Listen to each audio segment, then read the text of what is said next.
오늘은 때가 이르면 거두리라 라는 말씀의 제목으로 함께 말씀을 나누려고 합니다. 여러분들 이제 벌써 2월에 하반기가 되죠. 그리고 이번 주에 참 추웠었는데 어제는 날씨가 어땠습니까? 봄이 온 것 같더라고요. 야, 참 겨울은 지나갑니다. 추운 시절도 지나갑니다. 이것이 하나님의 창조의 섭리이고 창조의 원리입니다.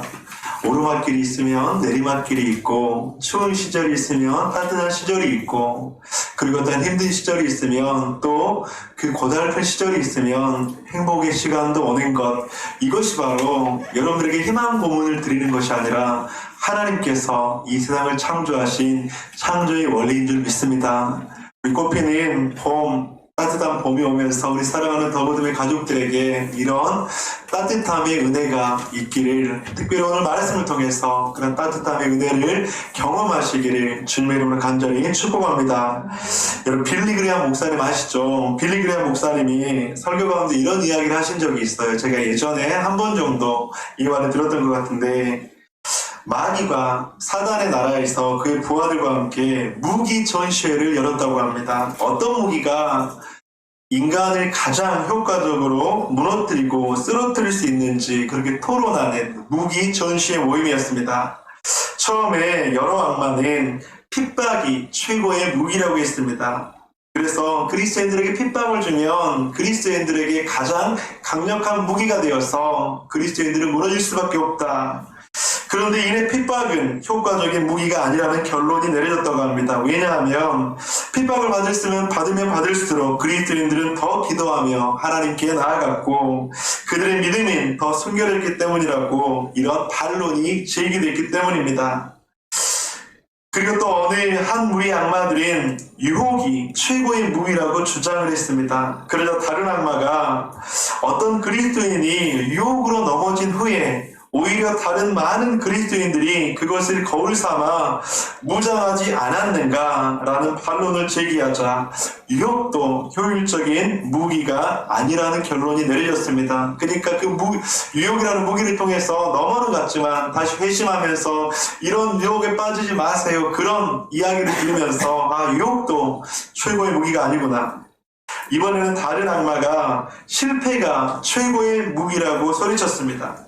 그리스도인들도 학업에 실패하고 사업에 실패하면 건강에 실패하면 믿음이고 뭐고 다 포기하더라. 그러자 다른 악마가 내가 아는 정말 영적인 그리스도인들은 실패하니까 저들의 기도가 부족했다. 믿음이 부족했다. 목표 설정을 잘못했다. 내 죄가 문제이다.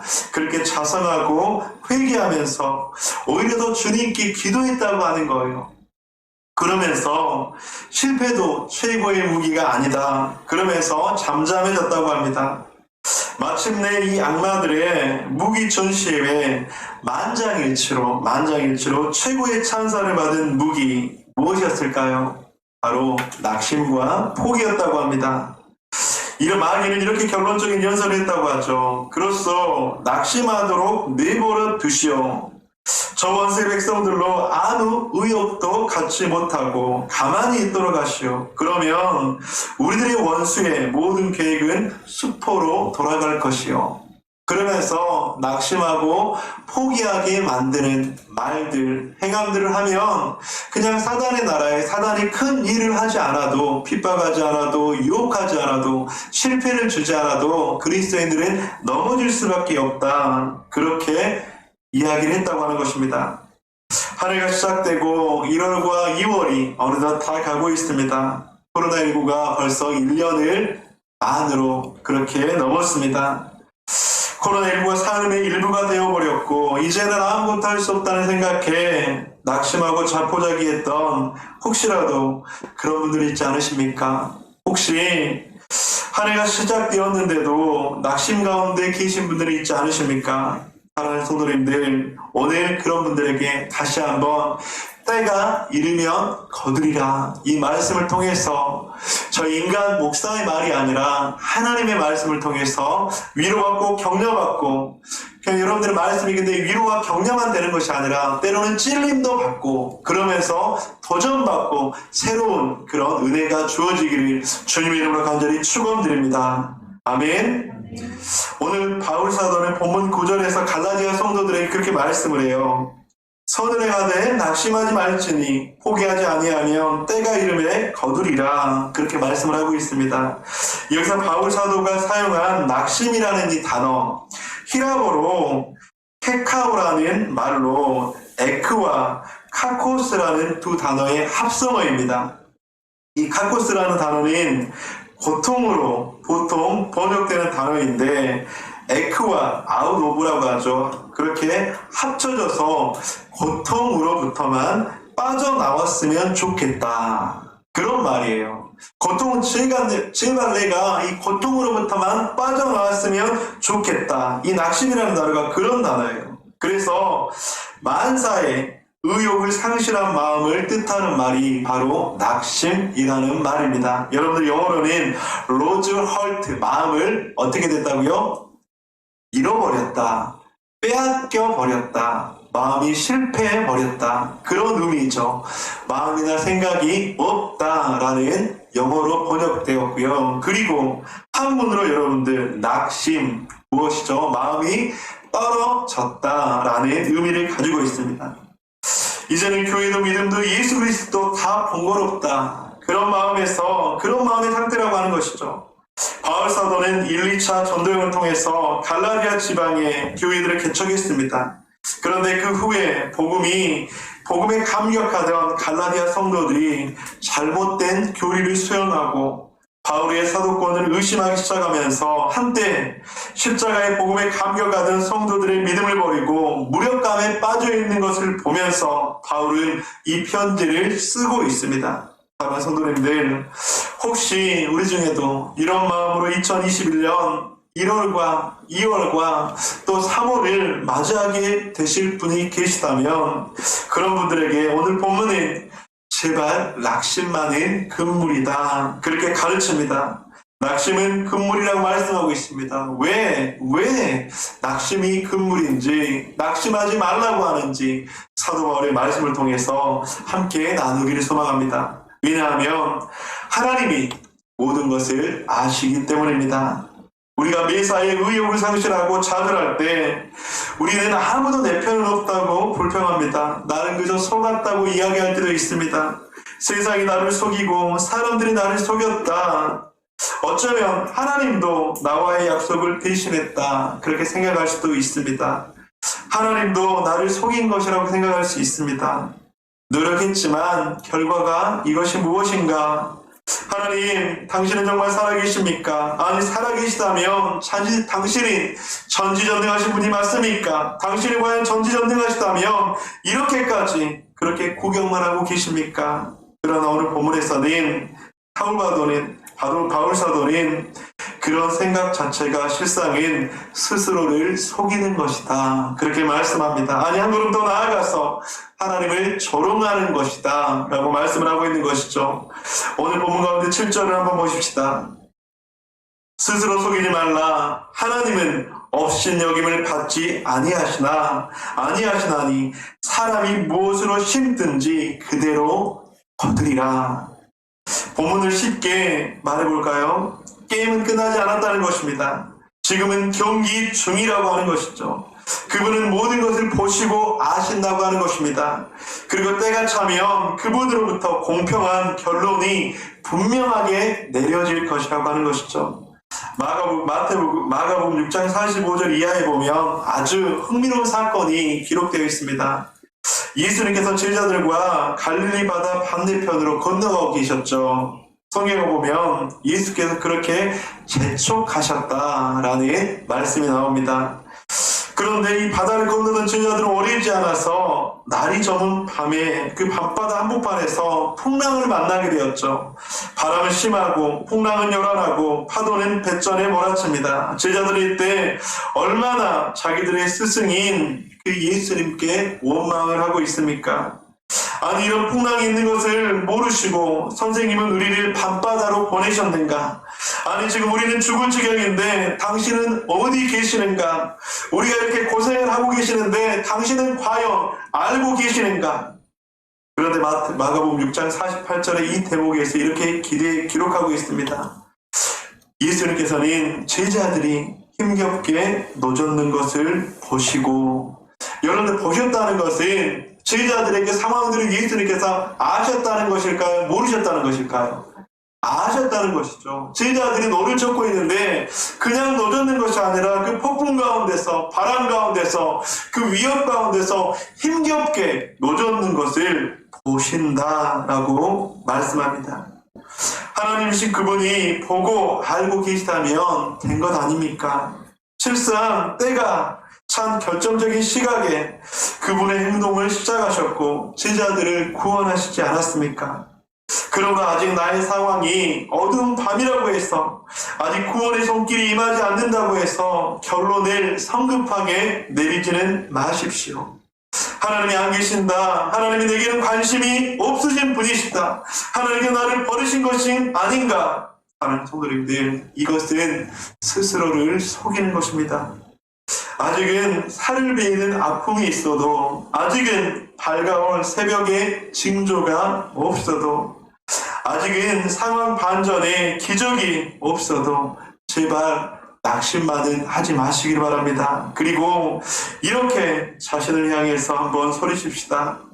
하나님 당신은 모든 것을 아십니다. 우리 한번 외쳐볼까요? 하나님 당신은 모든 것을 아십니다. 여러분 이렇게 말고요, 크게 한번 외쳐봅시다. 여러분들 하나님께서 여러분들 상황을 아실까요? 모르실까요? 그거 믿으세요? 진짜로 믿으세요? 이 시간 믿음으로 한번 큰 소리를 선포해 봅시다. 여러분들 큰 소리를 선포할 때 내 마음 귓전에만 들리는 것이 아니라 나의 선포가 이 공동체 가운데 우리들의 가족들에게 여러분들이 전염될 수 있도록 이 시간에 한번 선포해 볼 때, 하나님 당신은 모든 것을 아십니다. 아멘. 믿습니까? 하나님께서는 힘겹게 노젓고 계시는 제자들을 보고 계시고, 상처 가운데 아파하는 그리스도인들을 보고 계시고, 때가 되면 분명하게 거두게 하실 줄 믿습니다. 여러분들 사람들은 다 몰라져요. 담임 목사도 다 몰라요. 여러분들 저희 가족도 잘 모르는데, 저도 잘 모르는데 저희 딸들이 그래요. 아빠는 우리 마음을 너무 모른다고. 제가 어떻게 다르겠어요? 몰라요, 여러분들. 그러나 하나님은 다 아십니다. 하나님은 다 보시고 계십니다. 사랑하는 성도님들, 그리스도 우리가 낙심하지 말라고 오늘 본문의 사도 바울은 말씀하고 있다고 하는 것이죠. 우리가 낙심하지 말아야 할 이유는 또 무엇입니까? 두 번째는 성령으로 선한 것을 심었기 때문입니다. 우리 모두는 인생을 살면서 끊임없이 무엇인가를 뿌리고 심고 있습니다. 어제 하루를 살았다는 말인 우리가 지나간 시간과 공간에 무엇인가를 심었다고 또 뿌렸다고 하는 것입니다. 오늘 본문의 사도 바울은 심지어 그리스도인 중에도 두 가지 종류의 심는 자들이 있다고 가르칩니다. 육체를 위해 심는 자와 성령을 위해 심는 자가 있다고 말합니다. 오늘 본문의 8절 함께 읽겠습니다. 시작. 자기 죄를 위하여 심는 자는 육체로부터 썩어질 것을 거두고 성령을 위하여 심는 자는 성령으로부터 영생을 거두리라. 아멘. 우리는 우리 현재의 낙심의 정당성을 말하기에 앞서서 우리가 지난 한 해, 아니 예수님을 만난 이후에 우리는 무엇을 위해, 무엇을 심기 위해 살았는가? 여러분들 오늘 말씀을 통해서 다시 한번 우리의 자신들을 다시 한번 돌아보고 다시 한번 주님과의 관계가 회복되어지길 간절히 축복합니다. 우리는 예수 그리스도를 만난 순간부터 인생의 우선순위에 대해서 배웠습니다. 먼저 그 나라와 그 의를 위해서 살아야 한다고 말합니다. 인생에서 모든 것이 지나가지만 하나님의 뜻을 행하는 자는 영원하다고 가르침을 받았습니다. 가장 위대한 명령은 복음을 전하는 것이고 가장 위대한 계명은 이웃을 사랑하는 것이라고 배웠습니다. 우리가 이런 명령들에 대한 순종의 동기를 가지고 인생을 살아온 것이라면 우리는 성령을 위하여 심고자 한 것임을 믿습니다. 아까 선임 집사님께서 대표 기도를 하실 때 참 제 마음 가운데 감사했고 하나님께 영광 돌렸던 부분이 무엇이냐면, 하나님, 우리가 코로나 상황 가운데서 교회가 복음을 전해야 되고 구제해야 되고 그런 기도의 내용을 드리면서 제 안에 하나님, 제 마음 가운데 그것들을 생각하지 못했거든요. 근데 오늘 대표 기도하면서 그 기도를 드리면서 하나님, 코로나 상황 가운데 교회의 본질이 있죠. 코로나 상황 가운데서도 교회의 본질은 복음을 전하는 것이고, 코로나 상황 가운데서도 교회의 본질은 이웃사랑을 실천하는 것이고, 하나님 너무나도 감사합니다. 제가 은혜가 되어서 잠시 간증을 나눕니다. 사랑하는 성도님들, 성령이 하시는 일은 하나님의 뜻을 이루는 것이고 예수님의 목적을 성취하는 것입니다.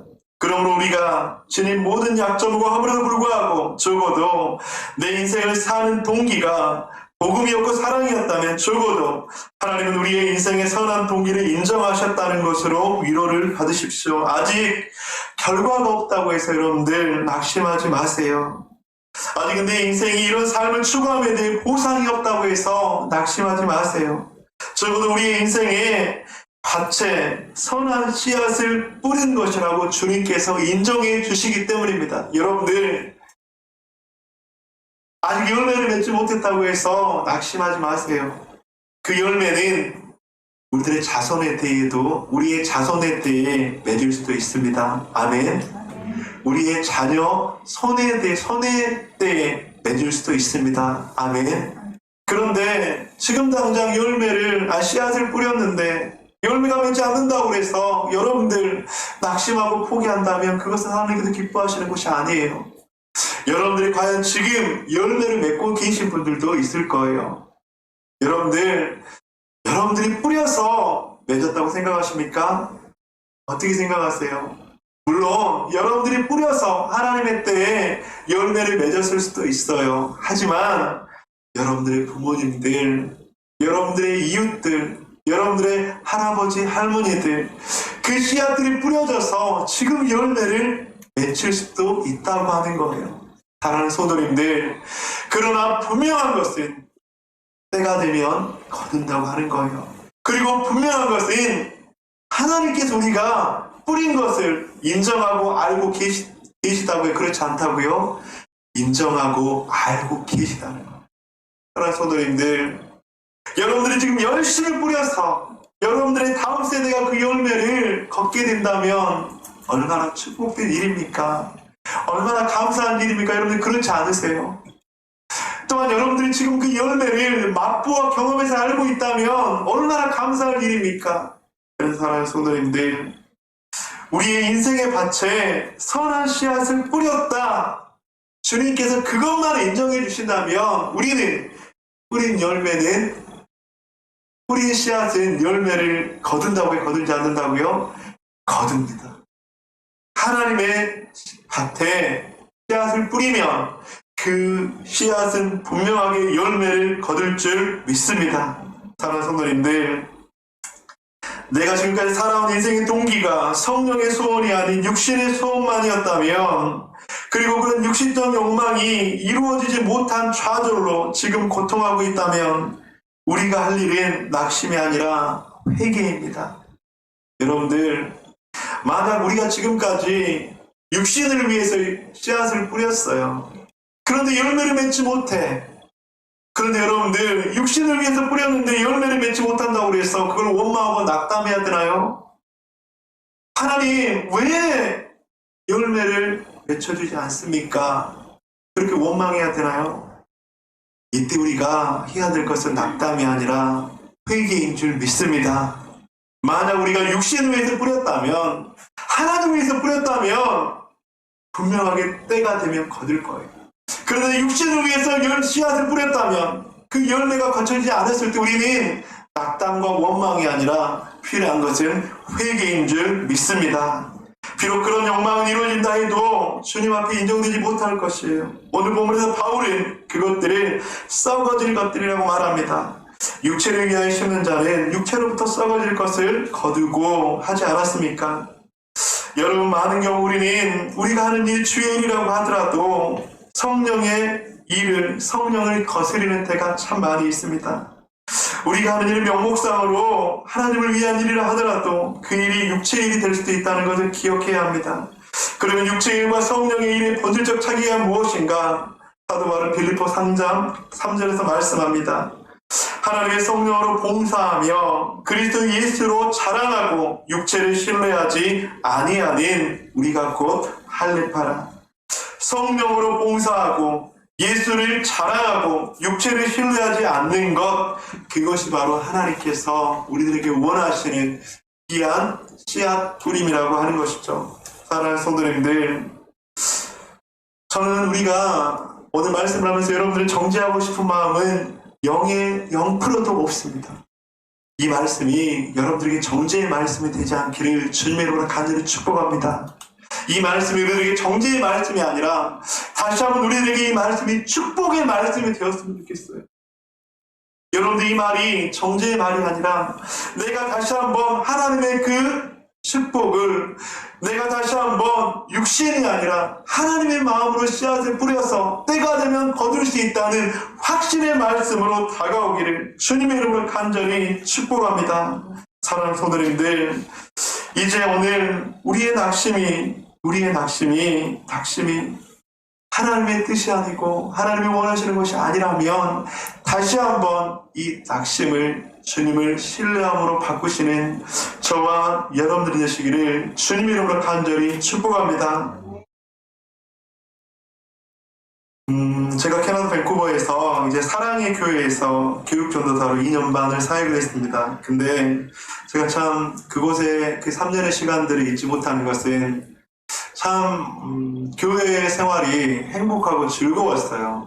그리고 이제 거기는 이제 그 가운데 이제 겨울이 지나면 모든 교회들이 연합을 해서 이제 운동 시합을 해요. 이제 족구 시합도 하고 배구 시합도 하고 이제 소프트볼 시합도 합니다. 그래서 1년 이제 겨울을 제외하고 이제 3계절 동안 토너먼트로 모든 교회들이 그렇게 시합을 하고 주말마다 이제 주일 예배가 끝나고 이제 토요일마다 이제 경기 시합을 합니다. 참 그러면서 야, 주님 안에서 참 교제들이 참 아름답다. 근데 이제 제가 섬기는 그 사랑의 교회에서도 이제 해마다 그 시합을 나갔는데 저는 이제 족구, 배구, 그리고 또 이제 소프트볼까지 다 이제 주전으로 뛰었어요. 근데 이제 다른 건 다 이제 예선에서 떨어지고 이제 배구 100개 교회가 넘어요. 그 가운데는 이제 3,000명 이상 되는 교회도 있고 저희 교회는 100명 정도 되는 교회였거든요. 그런 교회에서 이제 하는데 저희 밴쿠버 사랑의 교회가 8강까지 올랐어요. 100교회 넘는 교회에서. 그래서 주위에서 막 난리가 났어요. 어떻게 저 작은 교회에서 그렇게 배구 선수가 있지 않느냐. 근데 배구 선수가 없었습니다. 다 아마추어니까 이제 룰이 그러니까. 근데 이제 그렇게 8강에서 8팀이 이제 올라왔죠. 그러다가 이제 8강에서 이긴 거예요. 4강까지 갔습니다. 4강에서 또 이긴 거예요. 결승까지 갔습니다. 저희 팀은 밴쿠버 그레이스 한인교회 성도가 3,000명이 넘는 그 교회였습니다. 여러분 3,000명이 넘는 성도 가운데 인재 자원이 더 많겠어요? 100명 되는 교회 자원이 더 많겠어요? 훨씬 자원이 많죠. 근데 이제 저희 교회가 이제 연습을 굉장히 성실하게 했어요. 기도하면서 연습도 하고 토요일마다 이제 쉬는 날마다 연습을 하고 이제 똘똘 뭉치고 하나가 됐습니다. 그래 결승전이 됐는데 이제 그때는 5판 3승이었죠. 그때 저희 교회가 먼저 2세트를 이긴 거예요. 이제 그 난리가 났습니다. 이제 이제 기적 같은 일이 일어났다. 근데 이제 거기에 이제 그 응원팀들이 이제 3,000명 교회 가운데 응원팀들이 얼마나 많겠어요. 그때 이제 그랬는데 이제 그 기세에 눌렸는지 내리 2세트를 쳐서 2대2였습니다. 그리고 이제 마지막 5세트에서 이제 저희가 지고 있다가 저희 그 교회 팀 멤버 가운데 이제 이삭이라는 전도사님이 우리 팀 이제 잠시 그 시합하다가 그 뭐죠? 잠시 하는 걸 갑자기 생각이 안 나네. 작전 타임 시간 딱 해서 딱 이야기를 하는 거예요. 그러면서 이제 막 이야기하다가 그 전도사님 마지막에 Let's play our time 그렇게 이야기하더라고요. Let's play our game 그 소리를 다 외치더라고요. 그러면서 그 말이 무슨 말이냐면 우리의 게임을 합시다. 우리의 게임을 합시다. 우리가 연습한 대로, 우리가 준비한 대로, 우리가 그대로 지금까지 해온 대로 우리의 게임을 합시다. 상대가 잘하든 잘하지 못하든 거기에 휘말리는 것이 아니라 상대가 응원팀이 얼마나 거세게 하든지 말든지 간에 Let's play our game. 우리의 게임을 합시다. 그렇게 이야기를 하더라고요. 그 말이 우리 모든 그 선수들의 딱 뇌리에 박혔습니다. 우리의 게임을 하자. 우리가 준비한 대로, 우리가 연습한 대로. 그러면서 그 경기를 뒤집었습니다. 그래서 최초로 저희 교회가 우승을 했어요. 그래서 제가 그 메달까지 받았는데 여러분들 제가 그 일을 겪으면서 제 안에 한 가지 깨달은 것은 무엇이냐면 우리의 게임을 하면 돼요. 하나님께서 더버든교회 성도에게 주신 게임을 하면 돼요. 하나님께서 더버든교회 성도 여러분 각자에게 주신 게임을 하면 돼요. 옆에 사람이 아니면 주위에서 다른 교회가 세상이 한국교회가 어떤 이야기를 하더라도 우리가 하나님 앞에서 바른 길, 우리가 하나님께서 인도하는 길을 간다면 우리의 게임을 하면 됩니다. 낙심하지 않아도 돼요. 포기하지 않아도 돼요. 여러분 신앙은 나와 이웃의 관계인가요? 나와 하나님의 관계인가요? 여러분들 담임 목사, 성교육 담임 목사도 보지 마세요. 여러분들 저 보다가 여러분들 어떻게 될까요? 시험에 들어요. 왜냐하면 저도 집에서는 부부싸움 하고요. 이 TV를 보고 있는 저희 자녀들 지난주에도 막 혼내서 한 3일 동안 이야기 안 했습니다. 그런 사람이 저예요. 저 보면 여러분들 시험에 듭니다. 물론 지도자로서 영적으로 여러분 가운데 최선의 모습을 보여야 되는 건 사실이죠. 하지만 우리의 신앙은 나 자신과 하나님의 관계인 줄 믿습니다. 그것이 무너지면 우리는 힘들어진다고 하는 것이죠. 그것이 바로 우리들만의 신앙 생활이라고 하는 것이죠. 사랑하는 성도님들, 이렇게 했을 때 우리는 낙심하고 포기하지 않을 수 있는 줄 믿습니다. 사랑하는 성도님들, 이런 생각들은 그런데 낙심하고 포기하는 생각들은 우리들을 병들게 하고 우리들을 깊은 침체로 빠지게 한다는 거예요. 한 걸음 더 나아가서 우리가 낙심하지 말아야 할 본문이 가르치는 마지막 기움, 짧게 세 가지를 함께 나누도록, 우리 세 번째를 나누도록 하겠습니다.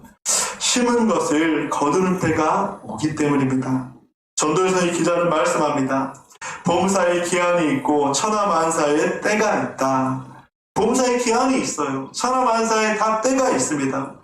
응답할 때도 있고 아플 때도 있고 힘들 때도 있고 울 때도 있고 아니면 재정적으로 어려울 때도 있고 여러분들 다 때가 있어요.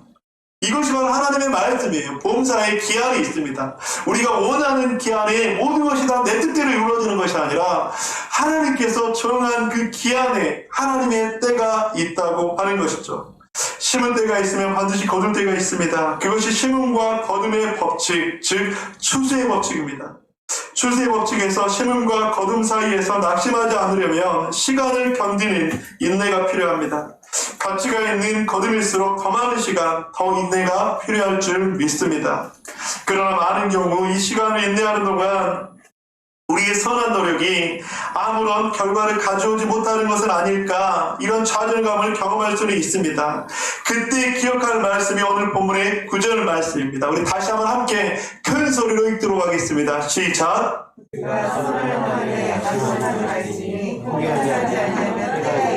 아멘. 하나님의 말씀입니다. 믿습니까?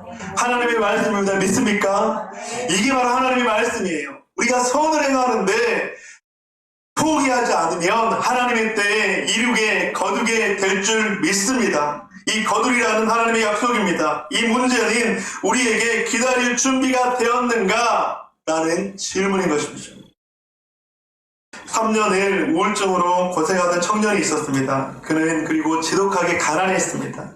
그는 한때 기름때 찌든 작업복을 입고 기계를 고치는 그런 사람이었습니다. 한때는 리어카를 끌고 다니며 사과를 팔기도 하고 다시 산 동네에 판잣집을 돌아다니면서 양말을 팔기도 했다고 합니다. 그런 그에게 소박한 꿈이 있었는데 처음에는 화가가 되는 꿈이었습니다. 그러나 아무도 그의 그림을 사주는 사람이 없었고 서울의 도남동 여자중학교와 마로니에 공원에서 도서관 앞에서 그의 그림을 펼쳐놓았지만 아무도 그의 그림에 관심을 가진 사람이 없었다고 합니다. 그러나 그는 낙심하지 않았다고 합니다. 그는 다시 그림으로 다음으로 좋아하는 글을 쓰기 시작했다고 합니다. 서울의 풀무 야학원이라는 곳에서 학생들을 가르치며 7년이나 걸쳐서 글을 썼습니다. 다행히 그의 책이 출간되면서 절반은 가정을 돕고 절반은 가난한 이웃들에게 선한 도움을 주고 싶다고 기도했다고 해요. 그는 원고 뭉치를 들고 이 출판사 저 출판사를 다녔지만 그의 글을 사주는 출판사는 없었습니다. 5번이나 거절당했지만 그는 낙심치 않았습니다. 그가 낙심하지 않았던 유일한 이유는 그는 하나님을 믿었기 때문이라고 말합니다. 그런데 그가 6번째 찾아간 출판사에서 그의 글을 출판하기로 했다고 합니다. 이렇게 해서 수많은 독자들을 울린 우리 시대의 따뜻한 사람들의 최고의 베스트셀러, 여러분들이 혹시라도 그 책을 읽어보지 않는 분들은 많겠지만 이 책의 표지를 본 사람은 많을 것 같아요. 여러분들 연탄길이라는 책 아세요? 연탄길. 이 연탄길에서 그가 친히 그린 그림 31컷이 실려있는데 그는 졸지의 베스트셀러 작가가 되었고 화가가 되었습니다. 그리고 이어서 출간된 고물상, 곰보빵 모두가 베스트셀러가 되었다고 합니다. 바로 우리가 잘 알고 있는 작가 이철환 씨의 이야기입니다. 그가 낙심하지 않은 이유를 자신의 고백에서 곰보빵 그 책에서 155페이지에서 이렇게 기록하고 있습니다. 제가 한번 읽어드릴게요. 기름때 찌든 작업복을 입고 있을 때도 나는 프란츠 카프카라는 책을 읽고 있었다. 아무도 사가지 않는 그림 옆에 서서 고개를 들 수 없을 때도 나는 알베르 카뮤를 읽고 있었다. 도에도프스키와 말라르메, 스타니 슬라프스키와 헤르만 헤세가 있어 나는 절망하지 않았다. 그런데 마지막 줄에 이렇게 적었어요. 하나님이 계셨기에 나는 절망하지 않았다. 그의 책도 곰보빵 마지막에는 이런 문구가 나옵니다. 사람을 꿈꾸게 하는 건 기쁨이 아니었다. 아픔이었다. 나는 지금 글을 쓰며 살아가고 있다. 평화롭고 행복하다. 아름다움의 원래 모습은 아픔이었다. 내가 만약 이 책에 저자라면 저 글 뒤에 아름다움의 원래 모습은 아픔이었다. 저 글 뒤에 그런 성경 구절을 놓고 싶습니다. 선을 행하다가 낙심하지 말지니 포기하지 아니하면 때가 이름에 거두리라. 사랑하는 성도님들, 낙심만은 금물입니다. 낙심하지 마십시오. 때가 되면 우리가 심은 대로 거둘 줄 믿습니다. 사랑하는 성도님들, 이 코로나19의 때 우리는 과연 무엇을 심어야 할까요? 코로나 때 주님을 신뢰하는 법을 심기를 간절히 축복합니다. 이 코로나 시대에 하나님을 더 의지하는 법을 심기를 간절히 축복합니다. 이 코로나 때에 기도를 심기를 축복합니다. 이 코로나 때 여러분들 더욱더 이웃을 바라보고 사랑하는 마음을 심기를 간절히 축복합니다. 이 코로나 때 공동체를 사랑하는 그 마음을 더 심기를 간절히 축복합니다. 여러분들이 그렇게 심는다면 이 코로나가 끝날 그쯤에 때가 되면 거두게 될 줄로 믿습니다. 근데 여러분들이 코로나 때에 절망을 심는다면, 낙담을 심는다면, 포기를 심는다면 코로나가 끝난 이후에 우리는 거둘 게 없어요. 여러분들, 어제 한 목사님의 설교를 들었는데 코로나 이전에는 여러분들 안 어려웠나요? 코로나 이후에는 여러분들 안 어려울까요? 경제적으로, 육신적으로 여러분 안 어려울까요? 여러분들 주위를 한번 잘 보세요. 코로나가 생기기 전에도 어려웠고요. 물론 전대미문의 이 질병 속에서 지금은 더 온 나라가 더 그러니까 코로나 이전에도 어려웠고요. 코로나 시기에도 어려워요. 코로나 이후에도 또 어려워요. 사랑하는 성도님들, 그런데 우리는 이 시기에 무엇을 심겠습니까? 사랑하는 성도님들, 육신의 소욕을 심는 것이 아니라 바로 성령의 것을 심는 저와 여러분이 되시기를 주님의 이름으로 간절히 축복합니다. 말씀을 마무리합니다. 우리가 왜 낙심하지 않고 포기하지 않아야 할까? 하나님이 모든 것을 알기 때문입니다. 성령으로 선한 것을 심었기 때문입니다. 심은 것을 거두는 때가 오기 때문입니다. 사랑하는 성도님들, 이 코로나가 끝날 쯤에 우리가 이 코로나에 심었던 것이 이 코로나가 끝날 쯤에 여러분들 때가 되매 열매로 그렇게 여러분들이 수확을 누리는 저와 여러분이 되시기를 주님의 이름으로 간절히 축원드립니다.